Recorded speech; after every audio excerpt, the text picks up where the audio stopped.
All right, I am recording, not Not streaming. streaming. Beardy and the Beast, year in review. Ba-da-ba, ba-da-ba. Hello and welcome to the Beardy and the Beast year in review, a discussion into the last year of Beardy and the Beast. And always, if you like what we do, like, subscribe, join the conversation in the comments or at our Discord. My name is Drew, and of course, joining me is Dev. Hey. So, a year of Beardy and the Beast. Yeah. It's been pretty packed. We packed the time just kind of flew as far as like I didn't think we were coming up on it so quickly. Yeah. It's surprising actually. I didn't realize it either until we're talking about year in review. Well, yeah, it seems like yesterday I was going on and like trying to encourage you to find new hobbies.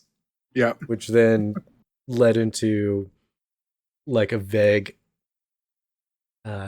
suggestion of doing this very thing, which then went, we should totally just do that thing. Yeah. And we did that thing. Yeah, and I mean, even expanded a little bit from what we thought, like with the second wall, and adding that in was awesome. And hopefully the filler arc. Hopefully. That is a thing or will be a thing. Yeah. It depends.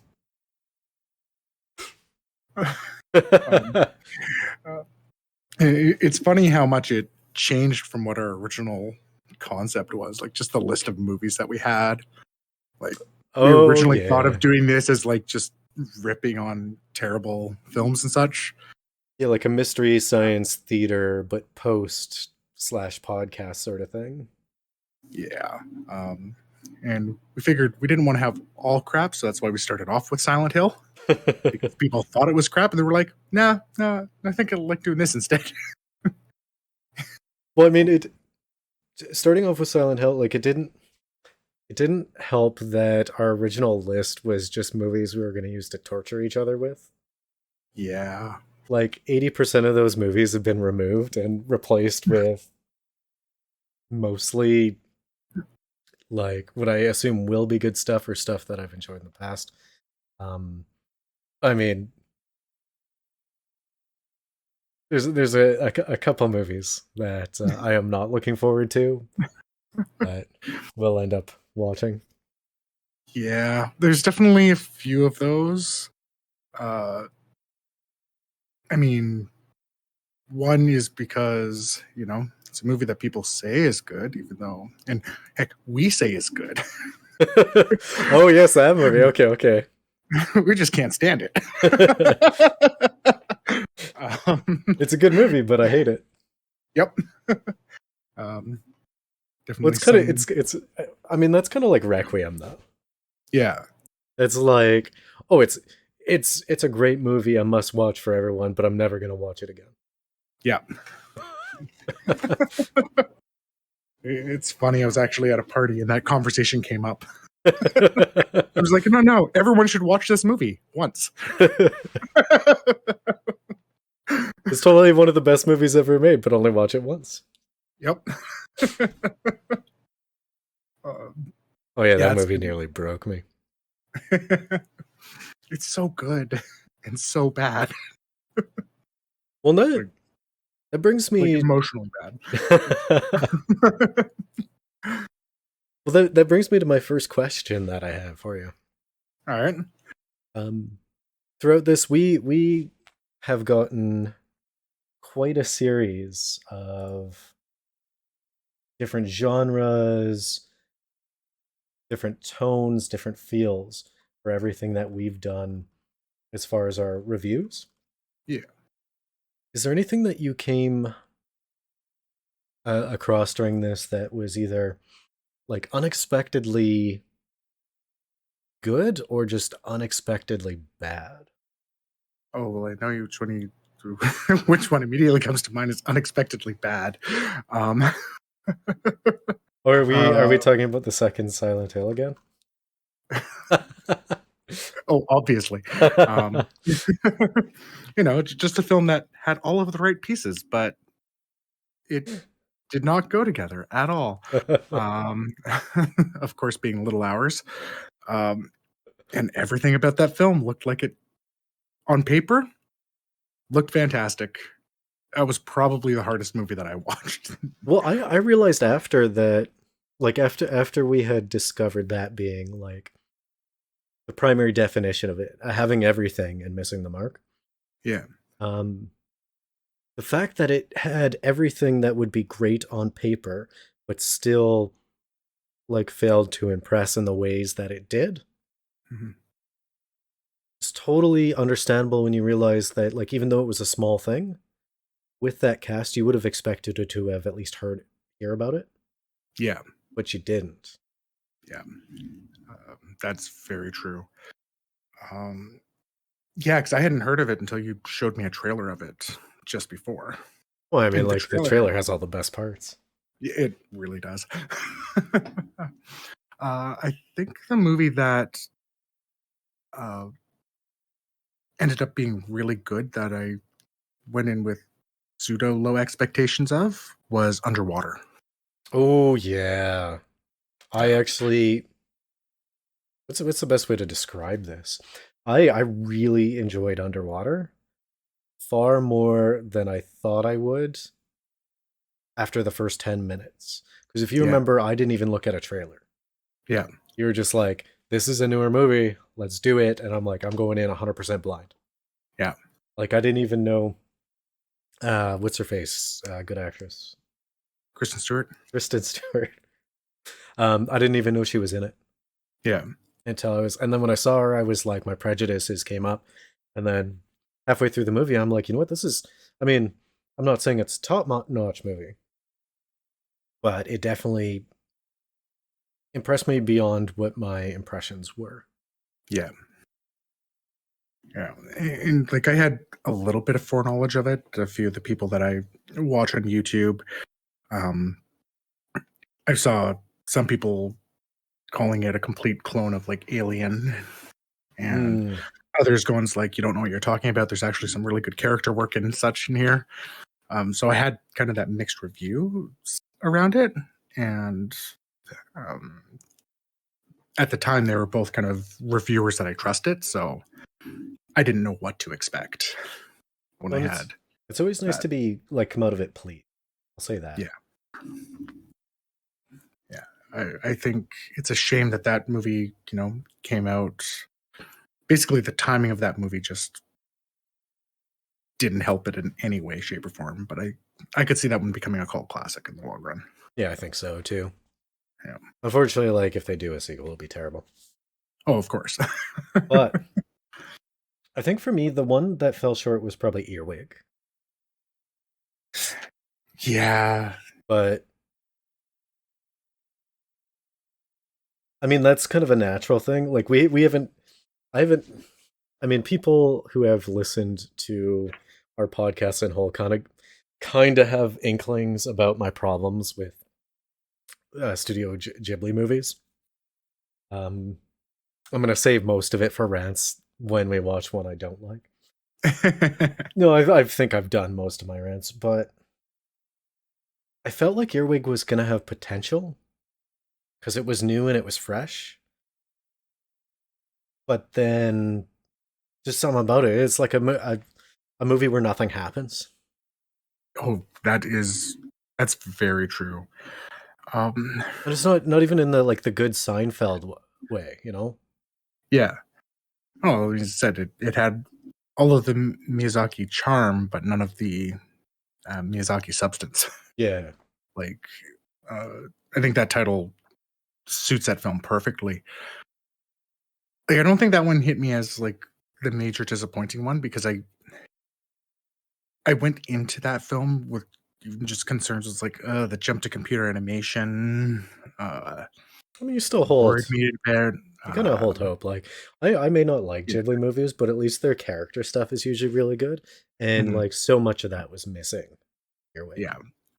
Yeah. Well, I- and in such ways where where it wouldn't have taken much to fix it. Like the threads were there, and they just never followed them. Uh, I think considering the amount of Ghibli films we've watched, like regardless of your take on them, like most of them, we would just go. It's a lot easier to go. This is good. This is why Miyazaki is known for what he is, outside of personal opinion, right? Mhm. Well, I mean, like we come across I think my one of my top movies that we watched that I haven't seen yet. Mhm. Um because the movies that I put on the list that I have seen are mostly to impress or like have a tone to them. Yeah. Like Ruko Izumi is Missing is probably one of my all-time top movies. Mhm. Again, another one that I think everyone should watch. And Yes. I think it's one of those ones where everyone takes something different from it. Mhm. But the one that impressed me the most coming out of it was another Ghibli, which was the Tale of Princess Kaguya. Mm. And that's probably one of my top movies now, like at least top 20. Oh yeah. Everything about that film was just spot on. Like it just again had that timeless feel, the animation. I mean, And the jumps of animation when the tone suited it. yeah. Like again, that question, that dream sequence when she's running out from Mm. her naming party is just like just amazing. Like I could just watch that scene again and again. It's just so well done. It's almost like there should be a anime music video about it. Yeah. Yeah. Wake me up inside. Wake me up inside. I can't Someone remember save me that from song. the dark. Pretty sure I saw them live once. So Well, it's Evanescence, right? yeah, it's Evanescence. You think I saw them? Man, Evanescence or Amy Lee is touring with Hailstorm a lot, and I just want them to come to Canada because that'd be an amazing concert. I mean, I'm gonna talk about music a little bit later, Yeah. but definitely excited for when live shows come back. Yeah. The so the podcast, in many ways, the podcast is really easy. Mhm. This is something that you and I used to do back in the day, anyways. We'd go see a movie and then we'd like hang out outside uh, with a coffee or a smoke or what have you, and we Yeah. would just talk about the movie in the same ways that we're doing now. Generally, um, probably a bit more cursing. Yeah. Um, so I would say that's probably one of the easiest things that we do. But I'm kind of thinking like, is there anything that you encountered over the last year that you found hard or like difficult in a sense versus something that was unexpectedly easy? Hmm. The thing that I found, and we changed this up after a bit. The part that I found surprisingly difficult was writing our intros. I remember. Es Especially for the media club ones, like the second wall ones, just because of the bit of formatting that we do differently between the shows. Mhm. Those ones are pretty simple, but, like, just trying to come up with that right pun or what's the right spoiler Yeah. to give our spoiler warning with was, um, sometimes difficult. Well, I guess to give some background to any of our listeners, um, if you've listened to all our content, like originally it started with Devin and I alternating the intros and the outros. Yeah. And then at a point, it just randomly went to Drew does Media Club and Devin does the second wall. Mm-hmm. And it was because of this fact that like Devin was having a problem with like this weird precedence that I had set with the puns and the spoiler that's not a spoiler, but it is a spoiler. And like the whole structure of the intro, where that comes to me naturally most of the time. That's the way my brain works. Yeah. Well, and it was such a great idea that I didn't want to break it. Like, come on, how many places give you your spoiler warning by spoiling some major event in the film? Well, what I like about it, like people of course don't see this because this is primarily audio, but half the time when I'm introing these, Devin is just laughing and like he's either muted because of it or like he's peaking, so it's cutting out. Yeah. No, it also worked for a good separation of the two series, though. To have you as the like primary host. I mean, we're both co-hosts or whatever, but you as the primary on Second Wall, with a completely different structure of intro and feel to the media club. It gives them separate identities. So eventually, like if we grow bigger, we can move the Second Wall onto its own channel, and then maybe even its own podcasting thing. I'm unsure about that because of the technology. Yeah. But having those separate identities really helps. Yeah, and it's nice to know what you're listening to, right? We can get intense and deep into a lot of the media club stuff because it's that idea of having a book club. Yeah. It's the idea of everyone's watched this. We all have ideas of what our talking points are going to be, and the conversations spring from there. And just having that separation of the water cooler conversation, it feels different. Heck, we even edit them slightly differently because it has that feel. The second wall tends to be a lot more raw. Yeah, I definitely wouldn't say like the first word that came to mind for me was loose, and then I went, no, that's not right. Raw is the like the editing style is different. Like I struggled because I was helping out a little bit recently, and I was struggling with the editing because I didn't want the second wall to lose its feel. Because I'm very like I go into some of the media clubs with a scalpel. Like, let's just say the Little Hours was nearly unlistenable until like Dr. Drew came around.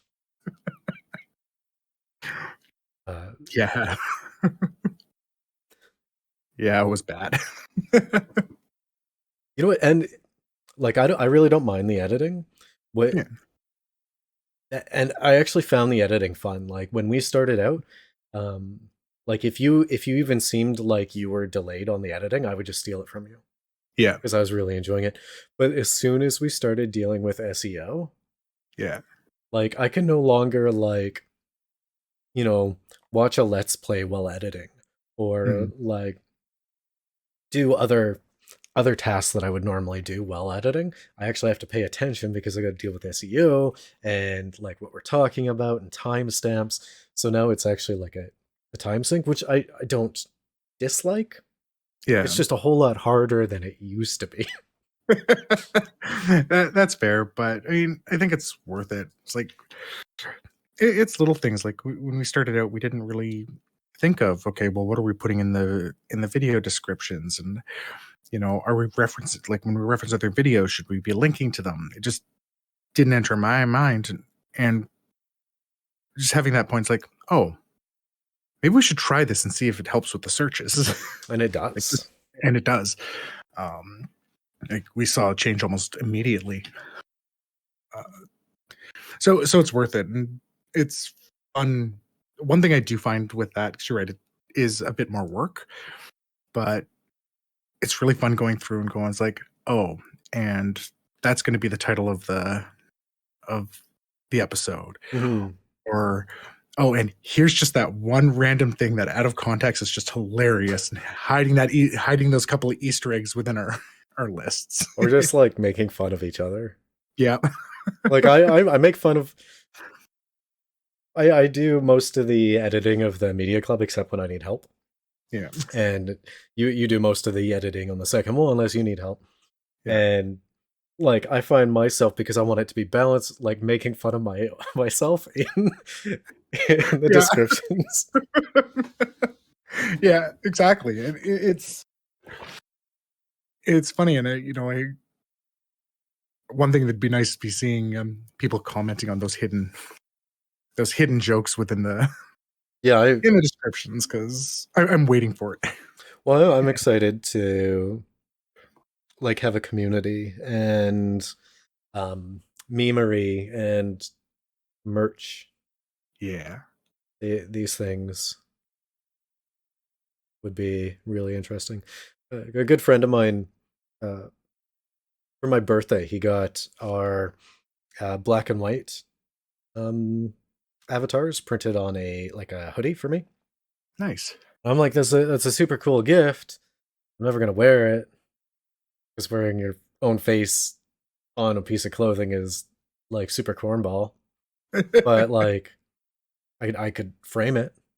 Yeah. Like if I had an office, I'd probably have it framed. Yeah. And I still have visions of that in my head, like having the podcast really take off and me having an office and having like all my books lined up behind me with all my notes from the movies. Maybe like a little, I mean, it'd be ghetto, but like a ghetto theater for the watching and stuff. Yeah. That's one thing I'm looking forward to, actually, is I'm pretty close to retiring this notebook. I'm really looking forward to going and buying my next notebook for. Dude, it's tough. I was in a store recently that sells books, and they had almost nothing. Wow. Yeah, just because of, I guess, like, I mean, I live on an island and 2 major highways were out and there's production shortages. Like, it was domino stacked up against it. But like, I'm very particular. Like, I want a medium-sized book, not a full size, not a small size. I want a hardback. Yeah. So it doesn't bend and I can hold it in a hand. And I need it to have a ring with pre-perforated for tearing pages. Like, it can't be flashy. Yeah. It's subdued. Yeah. And that's you know what the one that I want to go and get the ones from Carol and Tuesday. It doesn't have the ring, but it's got against that hard book she's writing all her songs in. Yeah. Something like that. Like that's I'm pretty particular. Yeah. One of the things that has gotten really easy is like when we started out, it was pages and pages of notes. Like remembering things and points that we wanted to bring up. And now what used to be like 3 or 4 pages for me is like a page and a half, and that includes writing like the intro. Yeah. Just because I think we've got it down to a system. Yes.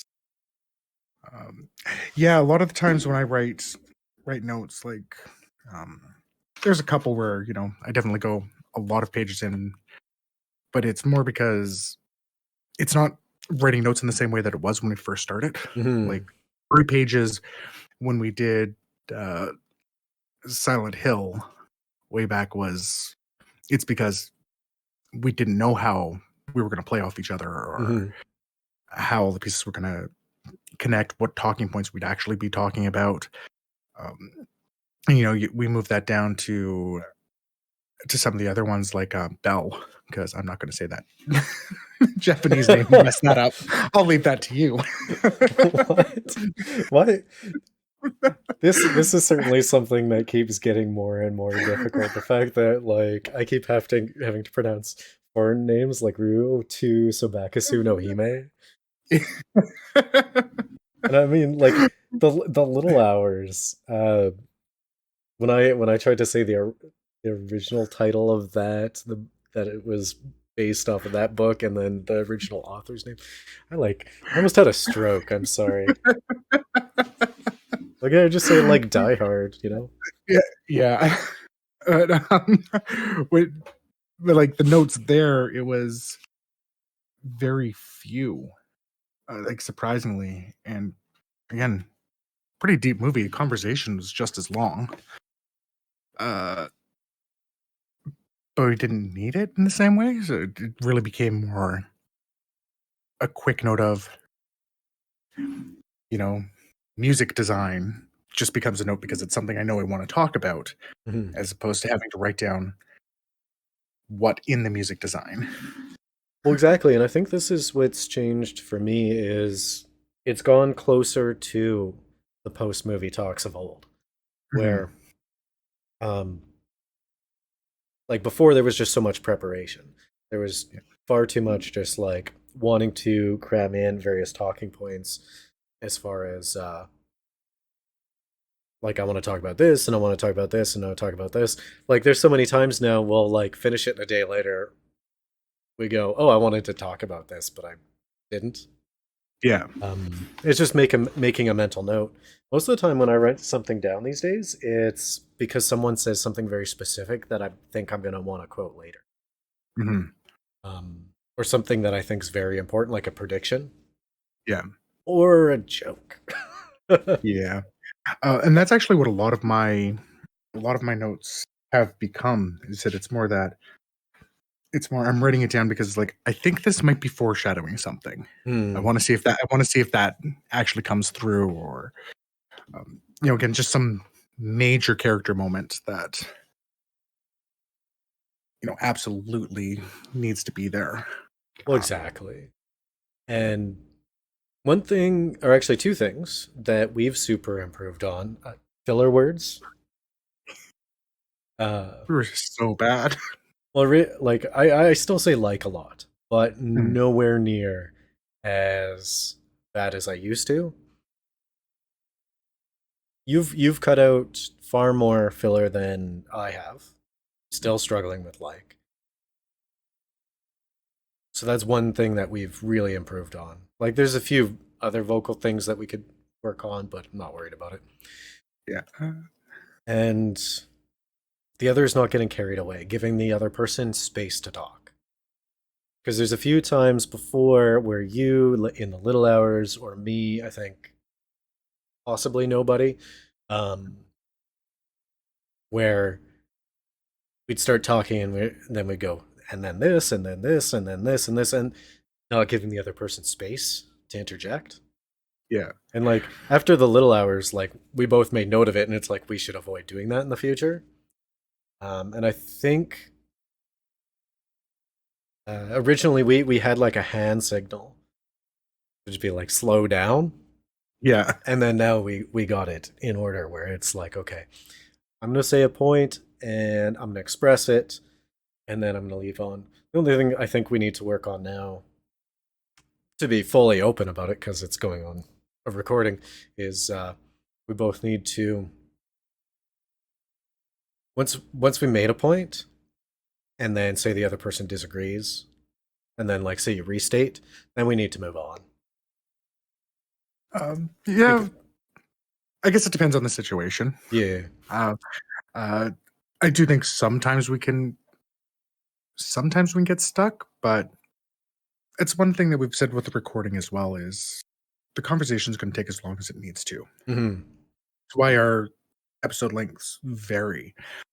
We have some as short as half an hour and some as long as, what I think our longest one's like, what, an hour 40 or something like that.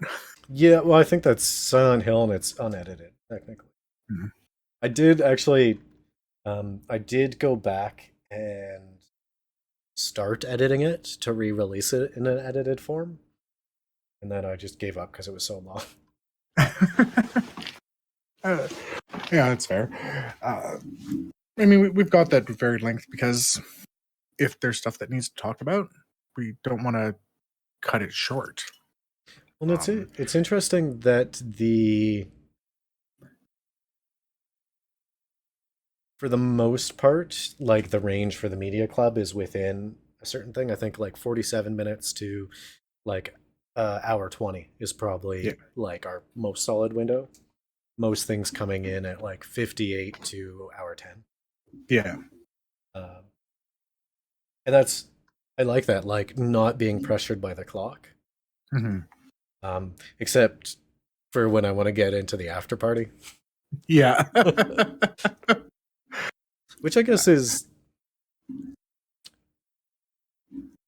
kind of brings us to another thing. All right. Uh the future. Hmm. So I mentioned the after party because originally like we kind of want to at least do some type of live thing. Yes. A live discussion, including our community, maybe answering questions or having like a Q&A or have them like prompt us with topics which we would talk about. But the after party is one of them. After we do our recordings, we play video games usually. Yeah. So sometimes they might be tipsy games, sometimes they may not be. But I'd like to see something like that, at least kind of in the near future. Hmm. Yeah, it's definitely something that I wanted to do. As we're starting to build a bit more of a community. I mean, having the Discord now, uh, just even that alone makes it a little bit easier. We kind of had something going with it because we were doing premieres originally. Mm. Unfortunately, timing just made that difficult, but it was really neat, even though it was only a few people. Just having that bit of conversation. Uh, one of our viewers like, "Oh, this is inspiring me to draw something." Like, Which was super that cool. was Like awesome. the occasionally being able to see a piece of art afterwards was really cool. Yeah. And I really enjoyed the premieres, but like the time sink when you have like a full-time job and hobbies, and I do like social sports and like you stream Yeah. and is tough. Yeah. Overall, I think our release schedule right now is probably like as perfect as we can get it. Yeah. Yeah. It's you know I know we played with the idea when we did well, when I came out for the Fall Gal Film Festival, Mm. we'd actually talked about let's go to a movie because we're in the same city Mm-hmm. and doing a live one, but the logistics of that didn't quite work out. We even played with the idea of doing that for Resident Evil because it just came out. But Mm-hmm. I think it's something that we will get to. I think because that's a future idea that I like. I like the idea of going, it's like, okay, here's the new release. We let all our viewers know we are watching this movie Saturday at 2 p.m. Mm-hmm. We will be here Saturday at 5 p.m. Yeah, Join the conversation. like, and just a complete live reaction. feel like a Bat Be Live. Yeah. It's just it's something that's so appealing.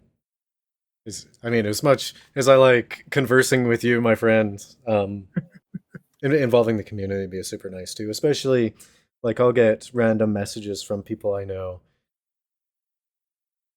just either like laughing about the jokes that we've made during the cast. What was one of them?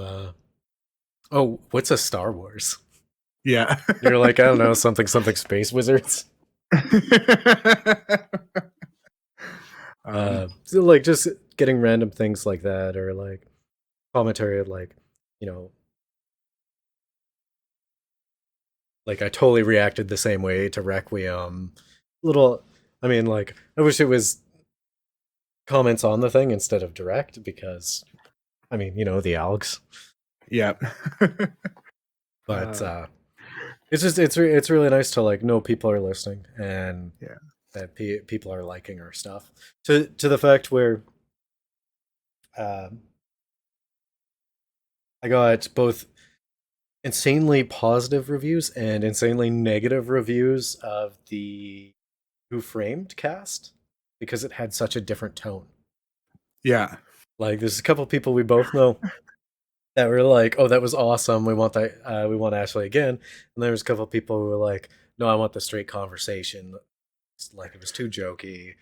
I'm like, "Well, I mean, like." I want Ashley on as much as possible because she's a great guest. Oh yeah, and I love guesting on hers too.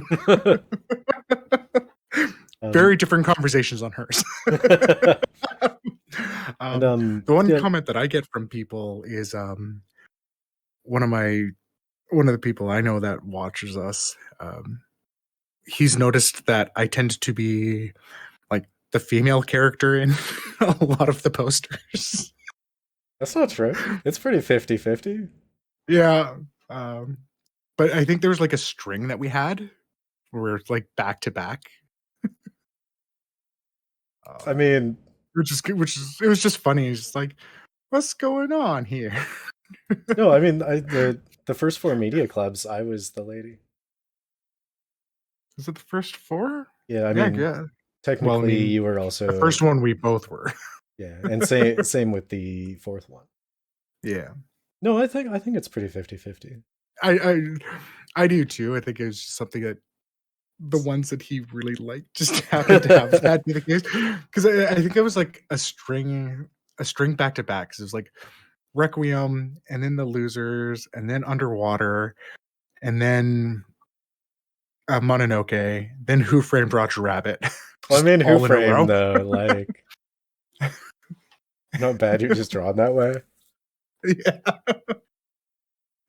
Well, I mean, and I really like, especially with your magnificent beard right now. Yeah, just like the juxtaposition of like a super feminine form, like you would see on the actresses of these movies that we've watched, with just like this giant beard. Yeah. Which the reason why I got you to get up our Instagram. All right. Let's talk clickbait. All right. So the clickbait, these are my love children. Mm-hmm. It's just like Wutang. It's for the children.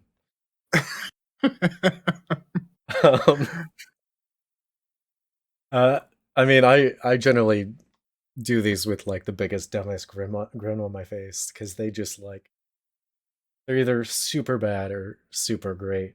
And I'd like to know, what are your top 3? Which ones do you like the most? Okay. Top 3. And just remember, like the quality doesn't necessarily have to be, because obviously some are. Like, if Event Horizon isn't in your top 3, I'm not gonna. Yeah. Okay. So, I think my top 3. Oh. I think Kaguya. Nice, solid. I would throw out. I really like Requiem. Yeah. Yeah, I think that one worked really well. I know what my number 1 is, so I'm trying to figure out what my second one is. Well, and Kaguya probably took the most effort. Well, we played with that one for a while, trying to figure out what to even do for it.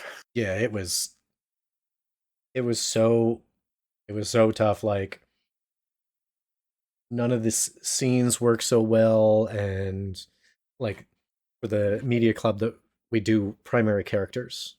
Yeah. We put our faces on the primary characters. So having one that's good for Kaguya, it didn't make sense.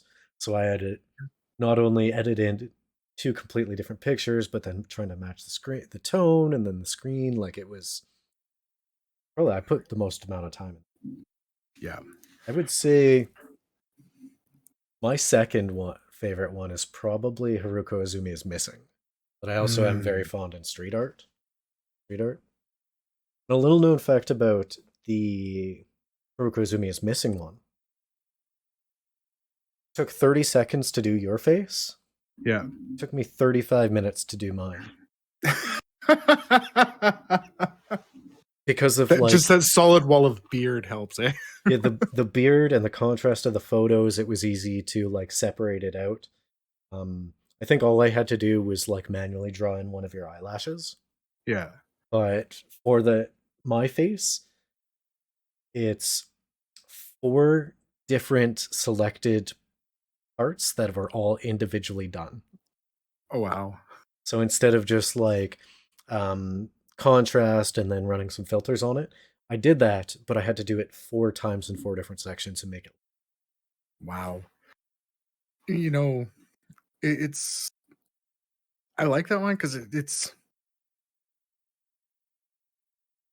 it seems like such a Mm-hmm. simple one, right? Like it's simple, it's subdued. You know, it's not as obviously out there as it like the Kaguya one or the Little Hours one. Mm-hmm. um, Well, and it just works. it's the last one in the old style. Hmm. So the old style is where we were doing like a movie poster, Yeah. and then not only to separate it out from the second wall, but to kind of fill up space for the video versions of these, we started doing full screen things. We started in Cowboy Bebop, Yeah. uh, which, though not one of my top 3, is probably my most well done one. Mm. Yes. Like, Oh. I didn't draw those; those are actually edited photos that look like almost legit. Yeah. Oh, they look really good. Let's see. I think my second one of what we've got here right now, just looking at them. Actually, I really like the Die Hard one. You know what? I was just looking at that one, especially when you zoom in. Yeah. Um, I don't know why I'm making that face.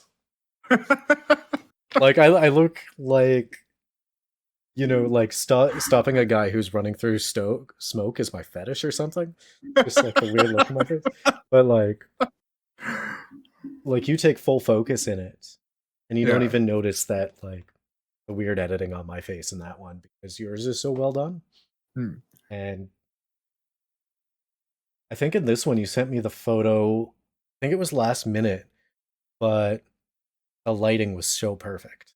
Yeah. Like it was bare like I'm pretty sure all I had to do was adjust the levels and it just worked. Yeah. I didn't have to Um, do any of my like painting over it with a paintbrush at 20% opacity or nonsense like that. yeah. Well, it's funny because I have like a single smart device in my house. Mm. Like I have a smart light bulb, which use like turns on in the morning to wake me up, Mm-hmm. that type of thing. And that's the only reason I have it. I'm just like, I can use this.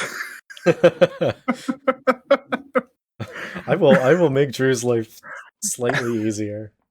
Yeah, because that past dev was very late getting that to you. Whatever. Yeah. I mean, like, half whenever these go up on not like the Friday before the release, but on like the Monday, it is either you got the thing to me late or um past Drew was a jerk and he was like future Drew's problem. Yeah. So it's pretty 50-50 who's dropping the ball, I'll say that. Yeah. Um honestly, my favorite one, The Little Hours. Just like every time I see it, it makes me laugh. Um So, and like the backstory of this. yeah. You sent me this picture and you're like, you said I'm the ass, and I'm like, I know, but which character do you want to be? You're like, no, you're gonna make me the donkey. You just send me this face. And like it was so hard to edit because I was laughing throughout the entire process.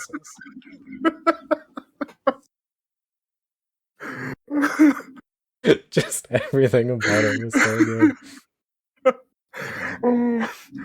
Yeah, I think that's pretty much our only one where we're not both the main character. But again, listening to the podcast, it was clearly the ass.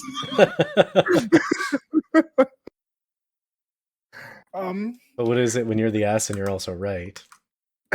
Yeah. It just means I can back it up. My favorite is still Dread. Every time I Yes. see that beard just under the helmet. Well, I mean, originally you were going to be what's her face? The other Dread. No, oh, no, originally, no, not the other You were gonna Dread. be no, you were gonna Anderson. be yeah, No, no, Anderson. no, no. We were gonna have me be the helmet, so we could keep keep Urban's chin Oh because it's so yes, magnificent. yes. And then that altered because we were gonna make you Anderson, and Yeah, then I was like, no, I need to have your beard sticking out of this helmet. yeah. Just like it was coming in so well at that time, and I just like was Kristen Stewarting so hard in that photo. I mean, the skin tone still bugs me on it, but I still think I did a great job. Yeah. And what people won't know about that one is the top eighth of the photo is pretty much just me image manipulating. It was cut off above that. So, like, the girders and part of the helmet and all that is just me with the smudge tool. Yeah. Well, because you like moved the two characters closer together too, didn't you? I Yeah, feel like the original scene had them further apart. I moved Anderson. That gap between them was probably 3 or 4 times as big. Yeah. I moved Anderson. Yeah, so the entire left-hand side pillar Yeah. is oh no, that's the sidewall. There's a part on the left-hand side where it droops down. That's me editing. Yeah. Yeah. Now it's the way we do it now is so much easier. Yeah. Just that any image in it that has the two main characters within relative proximity to each other. Yeah. And I can make something. Like, I'm not super happy with the nobody, but I had limited choices. Yeah. It's just the scene that was chosen. It's dark and doesn't catch your eye. Like, especially when you put it next to Cowboy Bebop. Furuko Uzumi is missing even the earwig. Yeah. Yeah. I want to give an honorable mention to the very first clickbait. That Silent Hill one is really good. Oh, it's so good. Even though the proportions of my face doesn't make sense. No. But like that's another one that I wish was brighter. But I mean that set the tone for all of clickbaits going forward. And this was like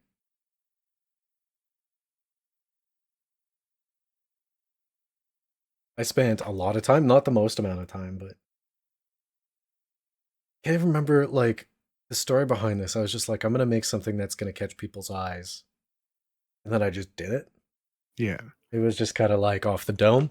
And then all of a sudden we have that. Yeah.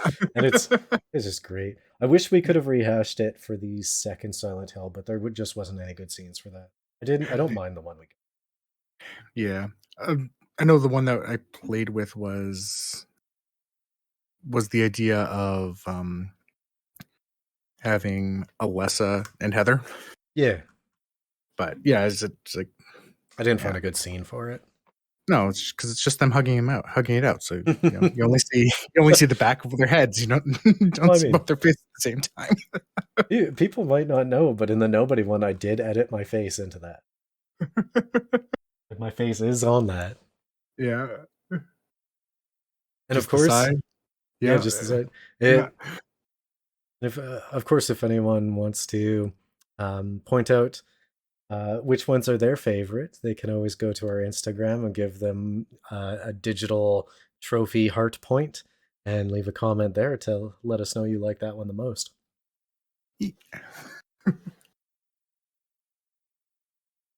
Or just put it on my Shantae posts.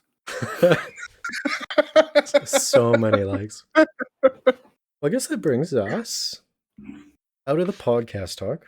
Have a little talk about media beyond this. Now, originally, Beardy and the Beast was going to be more of a we do a little bit of everything. We had books on our lists. We kind of wanted to touch base on some video games, but right now that's kind of relegated to the filler arc, which may or may not be something you have seen yet. Yeah. Depending on at the time of release how big a jerk Pass-Through is. Yep. So we of course have been posting things on our Instagrams and our social medias that are unrelated to the podcast. I've been doing a lot of my vinyl records. Yeah. It's something that I've kind of got into collecting. I've slowed down because it is an expensive hobby and I was getting carried away. So now I'm kind of limited. So I was wondering, in the music sphere over the last year, have you discovered anything, or is there just like even just a track that you keep going back to that you can't get rid of? It doesn't have to be current, just something that appeals to you recently. So I went for a long while for some reason just not listening to music. I don't know why. I just went complete podcasts and I get it. And but I ended up finding my love of like some of that hard rock, some of that metal sound again. So the artists that I've been listening to a lot of, I've already mentioned Hailstorm, Mm-hmm. The Pretty Reckless, the Nearly Deads. Mm-hmm. They had a song out recently, Freak Show. That one I can play like nonstop. I would say Amaranth's Digital World is one that I listen to a lot. I know I did post that in Discord a while ago. It's one of those songs that feels Prophetic? That's the word. Like to the point that I had to go and see when the song was released to see if it was about current events or predictions of what would happen. Oh. Right, like just in the chorus, and it's funny because I like listen to the songs, like the beat of it and the sound of it, and just one day it's like the chorus hit me. I'm like, oh, that's what's being said there. Mm-hmm. So just even higher accolades for that. I think one song that actually relates to the podcast that I go back to a lot since you showed me was that Millennium Parade "You" from Bell. So good. It is so good. It's one of those things like I recognize, but I didn't find it like particularly touching, or it's not something I go back to, but there's just some tracks that you recognize and you go, yeah. Yeah. It's kind of like that one Aerosmith song that like everyone makes fun of, but it's like one of the greatest songs of all time. Don't want to close my eyes. Don't want to miss a thing. Why am I singing that like Nickelback? Don't want to miss because that's another song that we all photograph. Because that's another song that everyone makes fun of. Nickelback is huge in Germany for some reason. Just putting that out there. Yeah, but so is David Hasselhoff. So that's true. So I'm pretty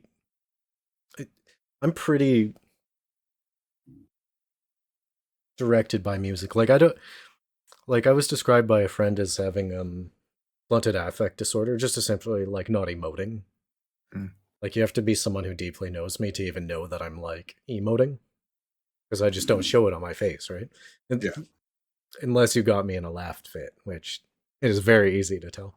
But the way that I really experience it and express it is like in the music that I'm listening to. Yeah. And like everyone, I've of course been having trouble over the last couple of years, but it's been weird that I haven't really fallen in love with anything.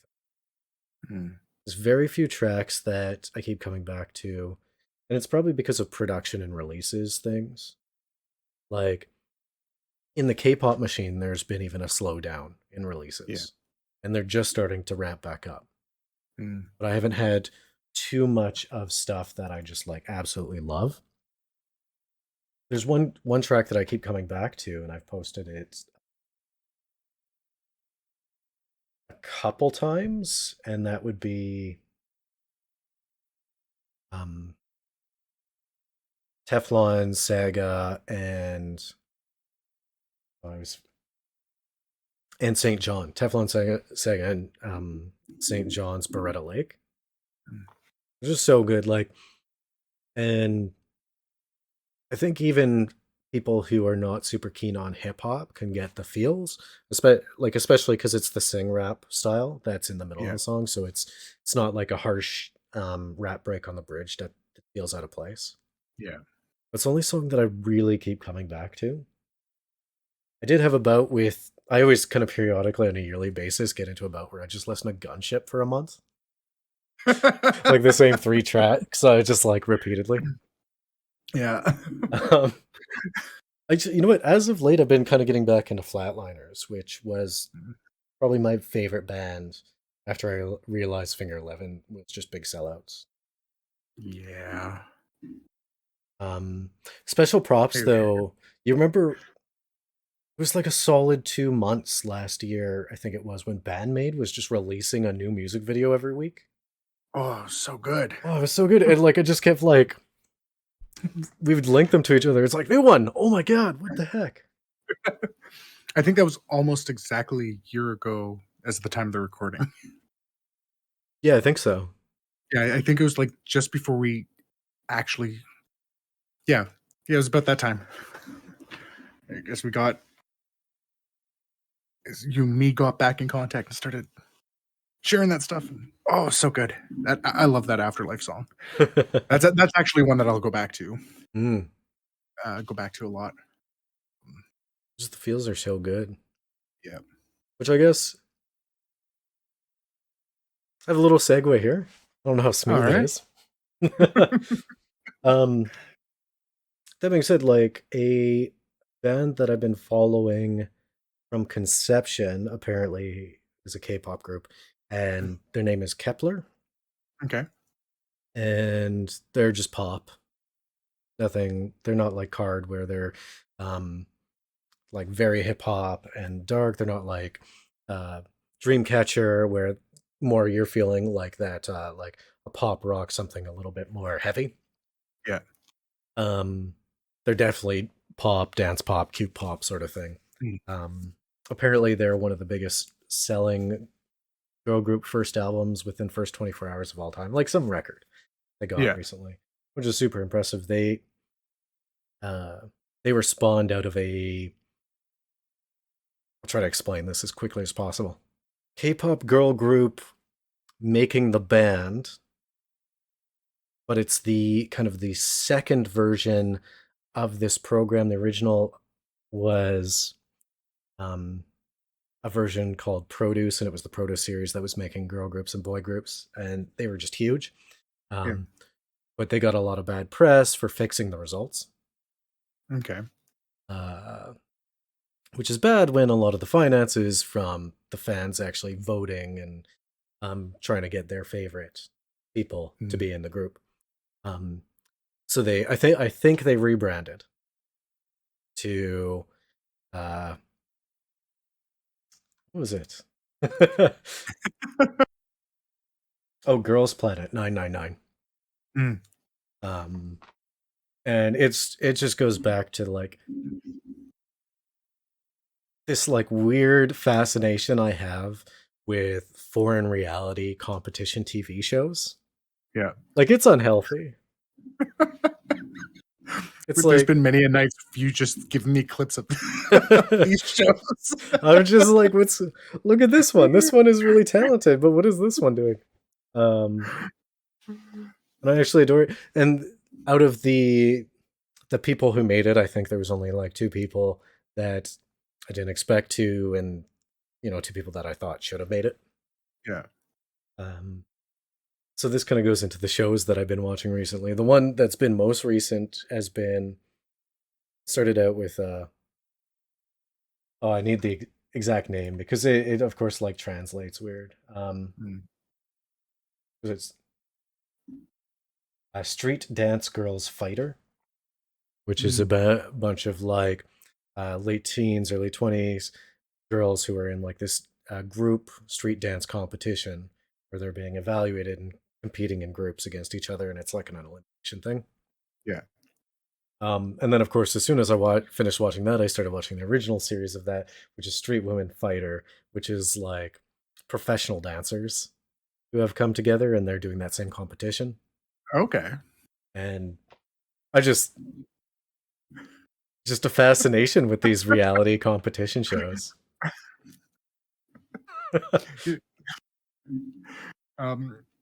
Just to segue back for a second, just tying to the kind of music aspect that the reality show came from there. The biggest shock that I had for me in the last year with music, like, because we were talking about Hailstorm, you and me were, and I'm like, oh, I had no idea that they were tied to Corey Taylor of Slipknot. And no, don't mention it. some past Drew decided to let me know that Corey Taylor did a rap album. CMFT is an atrocity. I'm sorry, but like I love so much of Corey Taylor. Like I love Stone Sour. Slipknot was good. His song with Apocalyptica was so awesome. Oh, they're coming to town this year. Nice. No. I'm gonna ban you from the Discord for even mentioning that track.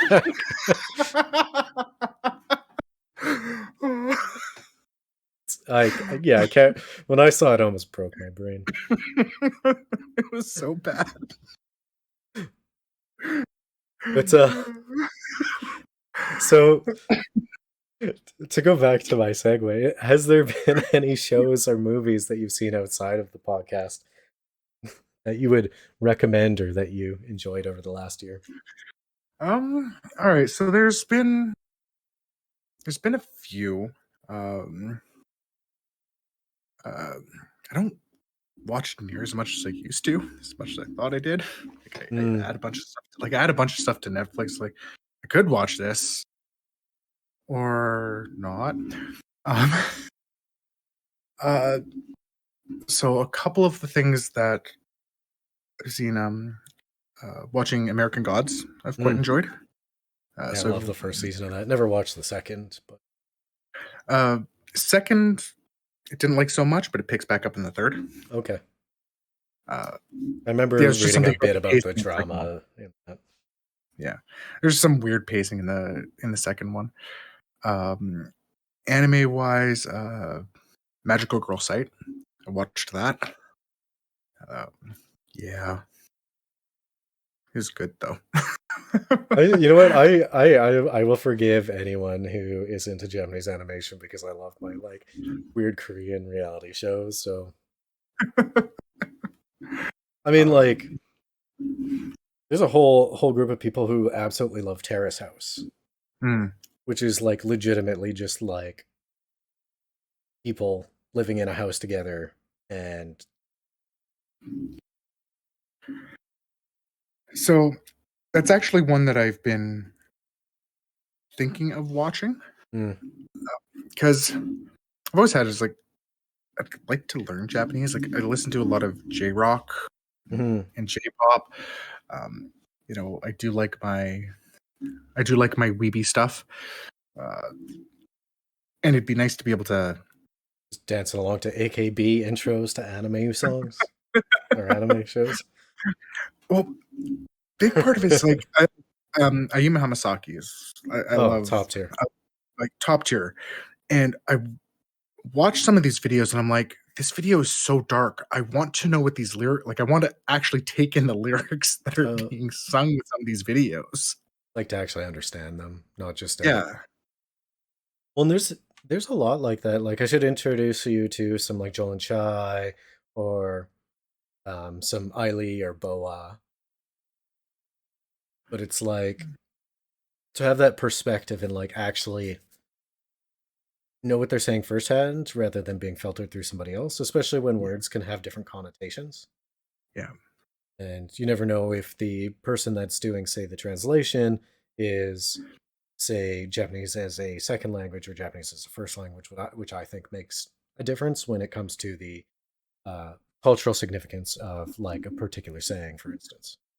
Well, I mean, we've had that even come up in the podcast a couple of times when we were talking about both Princess Mononoke and as we were talking about Squid Game. Right. So Princess Mononoke, for example, like the translation is actually, it's very spot on. It is known for how good it is because Miyazaki wouldn't have let it happen otherwise. But there's something lost in the change of it, in the tone that happens through that translation. And a similar thing with Squid Game is like reading the subtitles. I remember there was a spot where you actively said, it's like, okay, when they're saying this, when I think 212 was calling them all babe, you're going and explaining how that was kind of like tied to a senpai type, senpai noticed me type thing. And the translation didn't cover it. The only reason I picked up on that is because I've seen enough weeb stuff. Senpai has noticed you. Yeah, just to get that I made that connection. But if we'd watched that dubbed, I guarantee that would have been lost. Yeah, I think so. Another example that I think is like in video games, Nier Automata is the example that comes to mind. Playing it with the English language and the Japanese language completely change how the character is. Even though the dialogue's the same, that intonation that's there between the dialogue makes a difference. So makes me wonder if I'd like Final Fantasy VIII more if I switched it to Japanese. Well, I'm a terrible person. Final Fantasy, it's my favorite. It's the worst of the bunch. You're a bad person. I'm canceling you on Twitter, but I'm not because your Twitter is also my Twitter. So I just as like it was on super sale and we were kind of having a discussion on the Discord, I just picked you up Transistor. Yeah. Which is ISO, kind of emotional, kind of music related, sorta. There's a sing button. Well, I mean, to be fair, there's technically one in Gree too. That's true, there was. Box Friend. Oh, Box Friend. You may or may not get this reference, depending on what Pastor has done. How much of a jerk Pastor is, you may or may not be in on this inside joke.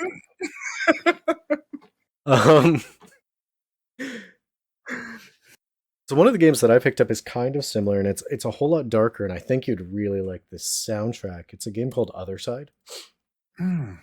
So it's isometric, it's roguelike, but like you kind of continue after you fail. Yeah. And it's so dark and foreboding, and like themes are dark, and like it's good when the intro music track is like hard rock with a female singer. Just like, I'm gonna love this. I guess the kind of premise of it, to go in quickly, is like you're a group of girls that are spawned from like a parent mother, pair to be like clones that are generated through magic or some such, and you're fighting like plague doctors and this unknown entity, right, who have stolen a young boy. Anyways, you progress through the week and things get more challenging, and of course the first time you go through, you're not nearly powerful enough, and then you die, and then you start the week over. But there are ways to like resurrect the past ones, and it's kind of roguelike like that. Okay. They do come back a bit differently. So it is kind of interesting that way. Was there any games over the last year that you just like couldn't put down? And I'm not talking in the way like Drew has an unhealthy addiction to Destiny. I'm talking like emotionally or thematically or story-wise that just like really brought you in. So as some of our listeners know, I have another project that we don't really connect them though, but I have I do some streaming, Mhm. so I can say there's definitely Like been feet stuff? games. Yes, obviously. Um, um, Ba-da-ba, ba-da-ba. Beardy and the Beast. OnlyFans. um, Anyways. um, so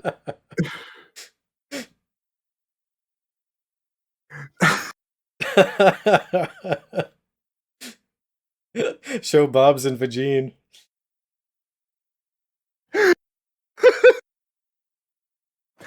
um,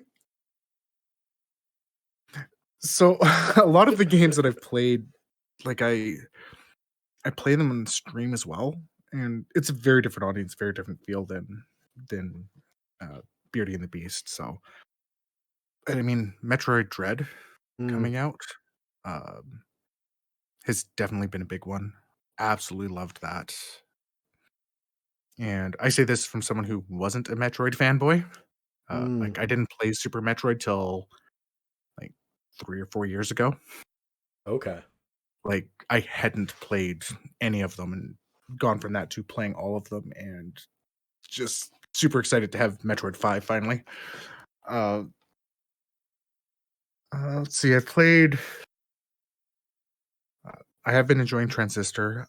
Started playing Ender Lilies, which is another Metroidvania style one. It's like I'm only a few hours into it at this point. But like the concept is like you're it's like this priestess, so like young girl priestess, and the weapons and abilities are all spirits that she's helped cleanse that fight alongside her. That's cool. Yeah, it's just an interesting concept, and just being able to swap around those abilities it almost feels like there's similarities to Child of Light in the art style, but it's definitely dark. Definitely darker than Child of Light. I've been enjoying that. Again, I'm only a few hours into that one. So, like on a Uh, tonal scale between Child of Light and Hollow Knight. um, it's probably closer to that Hollow Knight, Hollow Knight, Dark Souls ish. Mm. Salt and Sanctuary almost got a little bit of look like that to it as well. Uh, and it's interesting. It's like a lot of Metroidvanias that have come out. You know, they all have to have the Dark Souls type mechanics. Mm. Oh, you've lost your souls and you got to go back and get them. This one doesn't have that. It just has it's that hard reset point of like the early Metroids. Now, you died. You're back to your save point. Go back again. You didn't lose anything except for the Like bit of time. progress between, yeah, except for time. No, I like that. Which is kind of refreshing to not have to worry about, you know, you play Hollow Knight, you die, and even you're like, crap, okay, so this isn't the path I want to go, but you've got to go all the way back if you want to get your Geo and your and Mm. your souls, and then um, just kind of rushing ahead. It's like that. Nope, that's not the right choice. So that one's good. Uh, I enjoyed 12 minutes. Oh, that I one can, looks so good. yeah, it was. It was very different. Like I like the story. Like the cast in it. Like it's really well done, but it's so outside of what I play. It's a lot closer to kind of the point and click adventures, Mm. or it's like I have no idea how to get through this because I've never played this type this type of game. So trying to get the story progressing and figuring out how all of these weird things interact. Like it was a short game, but it was definitely worth it. Um, and um, it hit like the story hit, so definitely worth it. Um, I think one of the two that impress me the most, like we play games in the after party. Um, I really enjoyed Remnant mm, and Outriders. is turning out to be quite good. Yep. I wouldn't put them like top tier for the last year, but I super enjoyed Cyberpunk 2077. Mm. Story was great, gameplay was fantastic. Um, CD Projekt Red should have never released it on outdated consoles because that's where the majority of the bugs and the complaints come from. Is old Yeah. gen console hardware, which they just should have never done. Um, Honestly, one of the best games. It Takes Two. That's It's been one I've been wanting to play. it's pure content. It's puzzly. The puzzles are different. Each world has different mechanics. Mm. It's always split screen, even if you're remote, because you need to like help each other and see each other's screen. Like you actually have to. Yeah. Everything's about timing and teamwork. I hate the book in it. Like as a character, I just want to punch him in his stupid book junk. But I want to go back to grade school and bully him.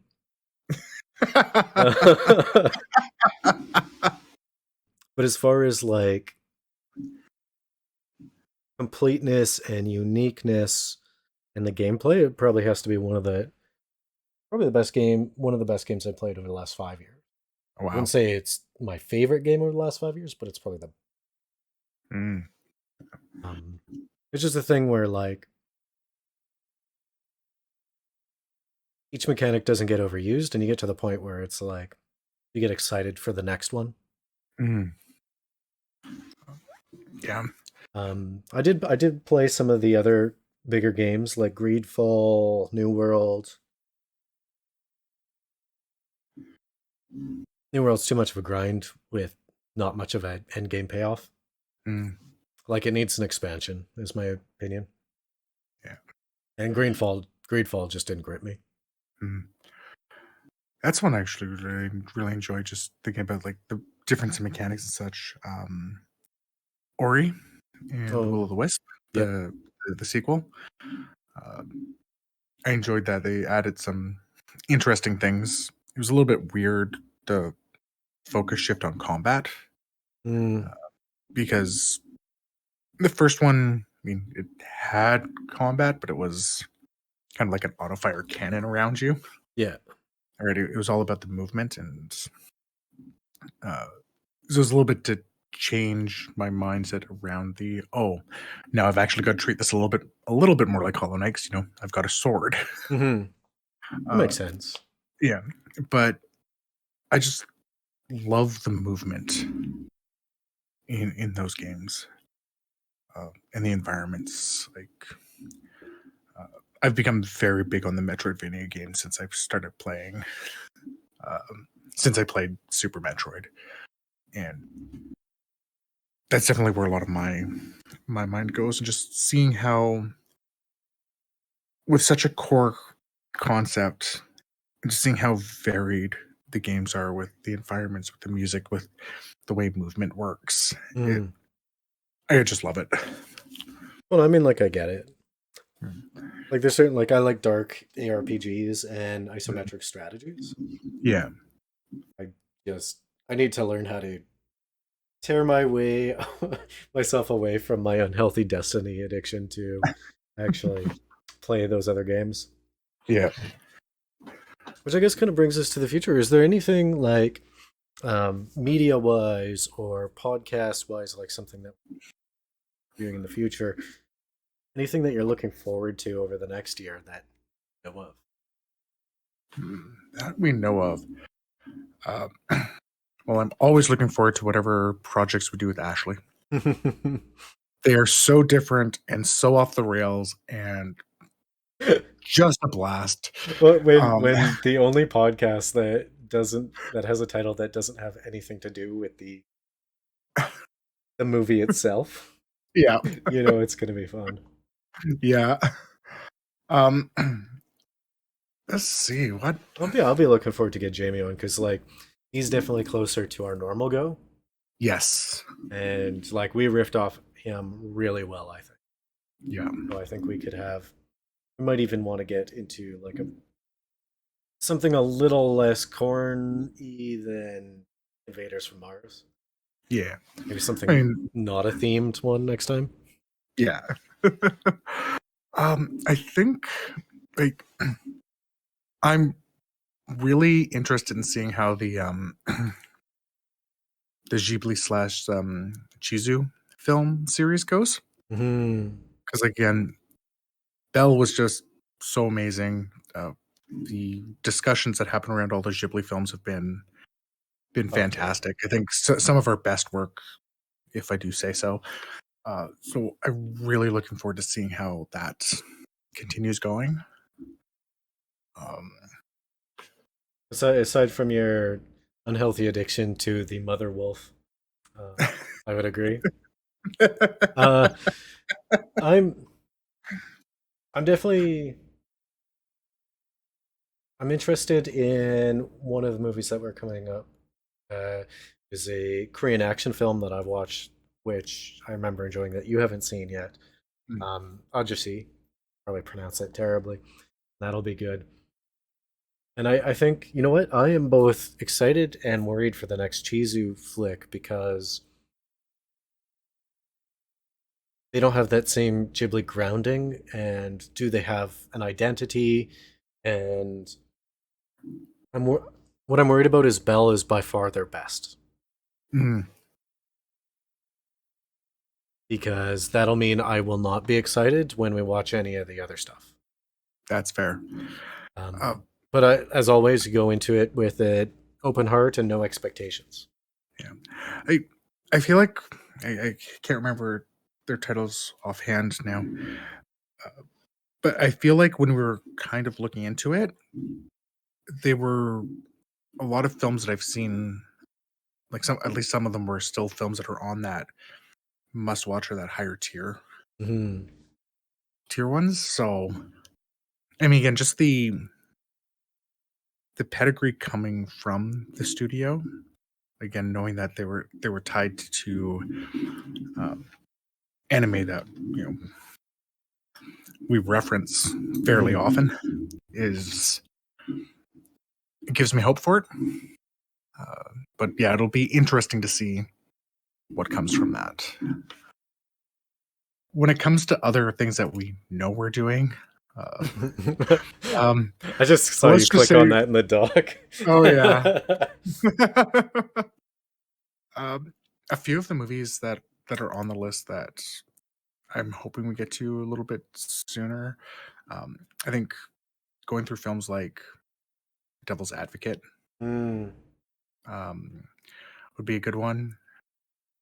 I think one that I'm looking forward to is Sin City, purely because it's something I remember really enjoying when it came out. But how is it going to stand the test of time? And when we watch it with more analytical viewpoint, how is it just going to stand up as a film? Am Yeah. I going to have a whole lot of haters at the end of this? Mm. I think, And am I yeah. going to edit my face onto Elijah's? uh, I think another couple ones that are interesting. I I think Alita will be a fun one when we get to Mm. that. Uh, American Beauty is one that I think is it'll be interesting to revisit that film. I haven't really watched that since it came out and remember not liking it much when it came out, but I have a feeling my opinions on that are going to be very different when we rewatch it. I could see that. So it'll be interesting to to look into that. Um, There's, I mean, like, among some of the ones that I'm not excited for, um, I would say probably something like The Host, which is another Korean film which I've referenced many times. Yeah, I wouldn't say I'm like nonplussed. I'm neither here nor there when it comes to watching some of the classics like Casanova and that sort of thing. yeah. Um, Not that I don't want to watch them, but I just like have no interest Hmm. because that just it doesn't grip me. classics, Yeah. nostalgia. Like I just don't care. Yeah. There's some nostalgia ones in there that I would look forward to, though. Seriously, Hook. Ghost in the Shell is so much talking.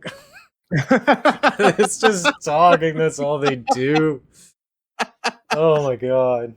This is 2 hours of talking.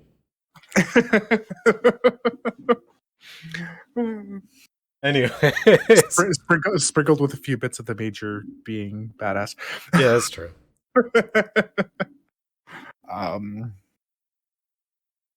Yeah, I think it's hard to talk about this because, like, background, we've got a list of like 40 films right now that is constantly changing.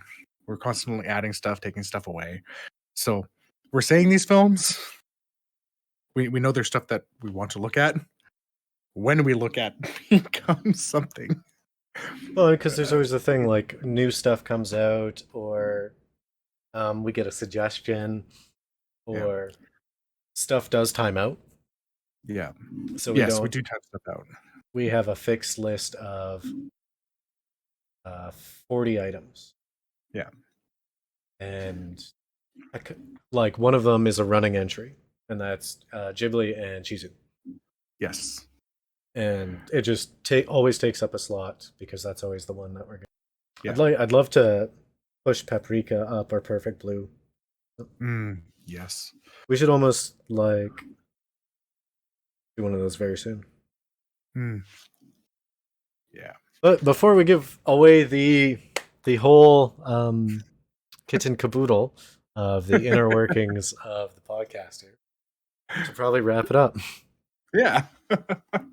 I have one question for you first. What is your favorite meme what is your favorite inside joke that we have said?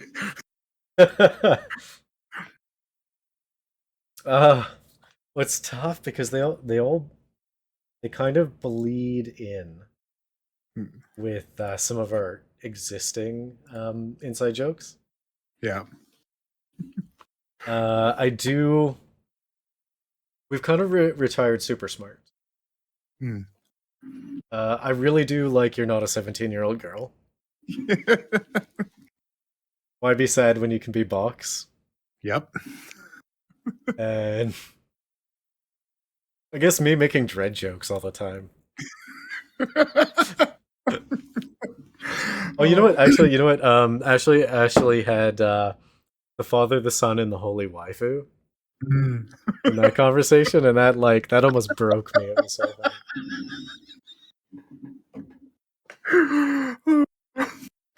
I think the Not a 17-year-old girl one doesn't happen often, but just the fact that we brought it up across multiple pieces of media.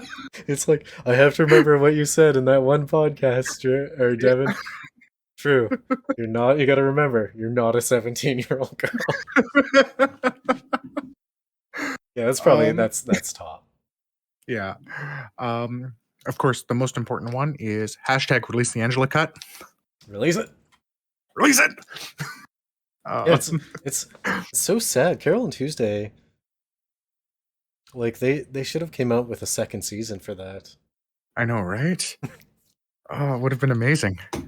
Oh, especially if they focused on that Angela character. Angela cut.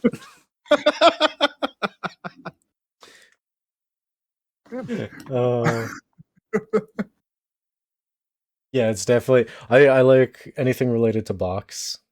Yeah. And yeah, You're Not a 17-year-old girl. Yeah. Yeah, I think that was the big one that I wanted to know. Good question. Yeah. All right. Well, with that, this has been Beardy and the Beast Year in Review.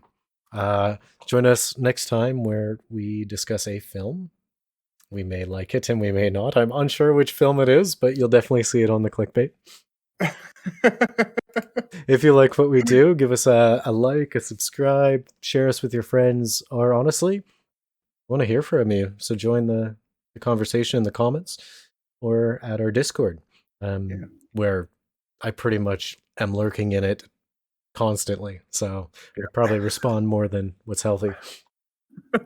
Um, Later. Have a good one.